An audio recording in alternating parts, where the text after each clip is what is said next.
बहुत अरसा पहले की बात है। विवेक नामी एक नौजवान विशालगढ़ की पहाड़ियों में रहता था। वह अपनी उम्र से कहीं ज्यादा समझदार और अक्लमंद था।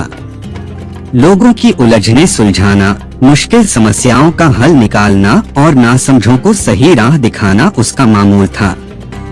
मगर एक दिन उसके दिल में यह जानने की इच्छा पैदा हुई कि उसकी अक्ल वाकई कितनी असरदार है। क्या वह इस दुनिया के सबसे शातिर इंसानों का भी मुकाबला कर सकता है? उसने गांव के बुजुर्गों से सुन रखा था कि दूर जंगलों के पार एक ऐसी बस्ती है जहां सिर्फ चालाक और मक्कार लोग बसते हैं। इस बस्ती को मायापुरी के नाम से जाना जाता था, जहां हर कोई दूसरे को धोखा देने में उस्ताद था। विवेक ने फैसला किया कि वह इस बस्ती में जाएगा और अपनी अक्ल की बदौलत उन चालाक ठगों से बचकर वापस लौटेगा, साथ ही उनकी हकीकत भी दुनिया को दिखाएगा। अगले दिन सुबह सवेरे वह अपने सफर पर निकल पड़ा। पहाड़ों, मैदानों और घने जंगलों से गुजरते हुए कई दिनों के थका देने वाले सफर के बाद वह आखिरकार मायापुरी के दरवाजे पर पहुंच गया। दरवाजे पर एक बुजुर्ग बैठा था, जिसकी आंखों में अजीब सी चमक थी और हाथ में एक मुड़ी हुई लाठी थी। उसने विवेक को घूर कर कहा, वापस चला जा नौजवान। यह जगह तेरे जैसे सच्चे दिल वालों के लिए नहीं। विवेक मुस्कुराया और बोला, मैं भोला नहीं, अक्लमंद हूँ और आया हूँ सच जानने, झूठ के जाल में खोने नहीं। बुजुर्ग हंसा और दरवाजा खोल दिया। विवेक जैसे ही बस्ती में दाखिल हुआ, उसने तुरंत महसूस किया कि यहाँ की हवा में बनावट है। लोग बहुत खुशमिजाज और मीठे बोल बोलने वाले थे। हर कोई मुस्कुरा रहा था, जैसे सभी मेहमान नवाज हों। एक व्यापारी ने फौरन आवाज लगाई, अरे मुसाफिर, थके होगे, आओ कुछ ताजा शरबत पी लो, सब मुफ्त है। विवेक ने शुक्रिया के साथ मना किया, मगर व्यापारी ने जिद की। विवेक ने दिल में सोचा, यह पहला इम्तिहान है, इतनी मेहरबानी बिना वजह नहीं हो सकती। वह दुकान पर गया और एक गिलास शरबत पिया। व्यापारी ने कहा, बस यह रसीद रख लो, कल दे देना कीमत, हम मेहमान से पैसे नहीं लेते। विवेक ने रसीद पर नजर डाली, जिस पर लिखा था 10 सोने के सिक्के। वह चौंक गया। सिर्फ एक गिलास शरबत के लिए 10 सोने के सिक्के, यह तो कमाल का धोखा था। मगर वह खामोश रहा और आगे बढ़ गया। अगले दिन वह बाजार गया तो एक महिला ने कहा, बेटा, मेरे गहरे रंग के पत्थर को तलाश करने में मदद करो, वह सुबह से गुम है। विवेक ने सोचा कि यह भी कोई चाल हो सकती है, मगर फिर भी इंसानियत के नाते उसने मदद करने का फैसला किया। वह महिला के साथ एक संकरी गली में गया। वहाँ कुछ लोग खड़े थे, जिन्होंने कहा, तुमने हमारी बहन के पत्थर को चुराने की कोशिश की है, अब तुम्हें जुर्माना भरना होगा।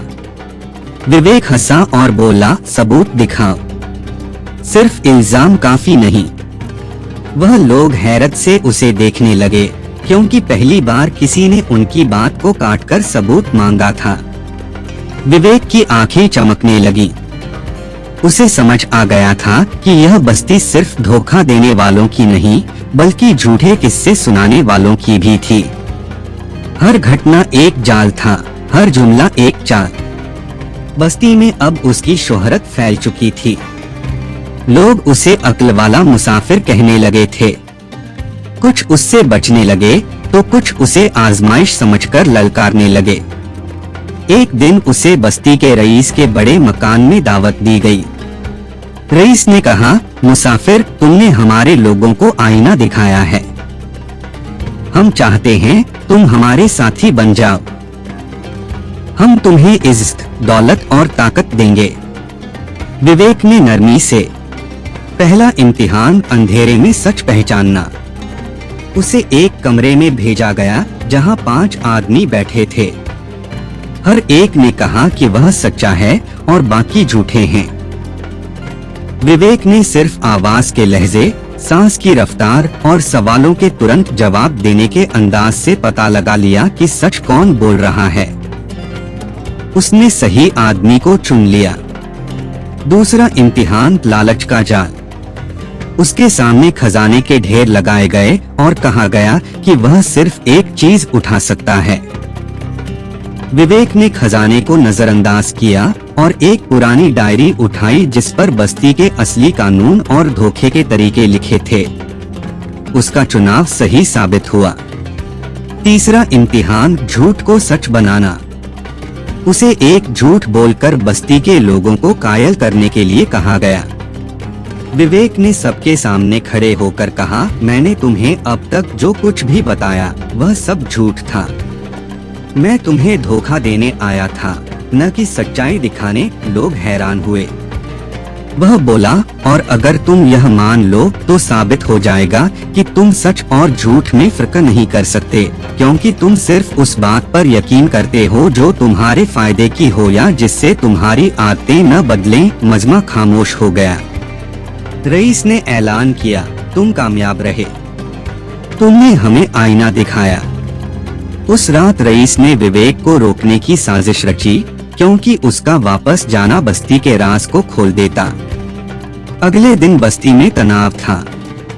रईस ने मैदान में ऐलान करवाया कि आज विवेक का आखिरी फैसला होगा। विवेक तन्हा मैदान में गया, जहां रईस अपने सशस्त्र पहरेदारों के साथ बैठा था। रईस ने कहा, अगर तुम सबके सामने मान लो कि यह बस्ती तुम्हारे जैसी अक्ल के लिए नहीं और अपनी बातों से मुकर जाओ, तो हम तुम्हें माफ करके इज्जत से रुखसत करेंगे। विवेक ने बुलंद आवाज में कहा, मैं झूठ नहीं बोल सकता, चाहे इसका अंजाम मेरी जान क्यों न हो। तुम्हारा निजाम मक्काराना है। जैसे ही रईस ने इशारा किया और पहरेदार आगे बढ़े, अचानक मजमा में से वही बुजुर्ग व्यापारी चीखा था, बस बहुत हो गया। यह लड़का सच कह रहा है। हम सब झूठ बोल बोल कर थक चुके हैं। इसके साथ ही दो और लोग आगे बढ़े, फिर एक और। वही लोग जो बरसों से रईस के खौफ में थे, अब अपनी आवाज बुलंद कर रहे थे। रईस के पहरेदार पीछे हटने लगे। विवेक एक ऊंचे पत्थर पर चढ़ा और कहा, आज का दिन फैसला करेगा कि यह बस्ती झूठ की रहेगी या सच की। अगर तुम वाकई बदलना चाहते हो तो आओ एक नया कानून बनाएं, जहां अक्ल जुर्म न हो और सच्चाई कमजोरी न समझी जाए। लोगों ने नारे लगाए, सच जिंदाबाद, झूठ मुर्दाबाद। रईस को हार माननी पड़ी। विवेक ने बदले की बजाय सुधार को चुना। रईस को बस्ती से निकाल दिया गया और विवेक ने लोगों की मदद से नए नियम बनाए। बस्ती का नाम मायापुरी से बदलकर रोशनी नगर रख दिया गया। जब सब कुछ संभल गया तो विवेक ने रुखसत की तैयारी की।